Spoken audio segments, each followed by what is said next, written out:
No. Mogu li kad padne mrak s prijateljima u Luna Park?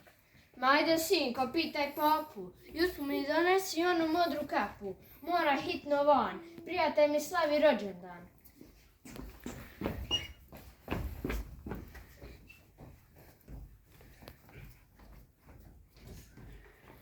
Pape, mogli smo u kino ići, još možemo stići. Pusti me, sinku, pitaj Luna. Tamo ti se vratio s tome.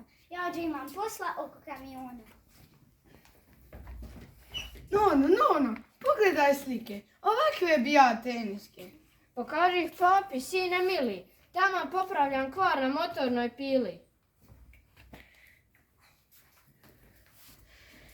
Pape, ajdemo učiniti džir, poslije ćeš svirat Pusti klavir. me, sinku, imam posla. Nunu bi šetnja, dobro došla. Pitaj ovoga, pitaj onoga. Možda bih trebao pitati mlađeg brata ili možda susjeda s kata.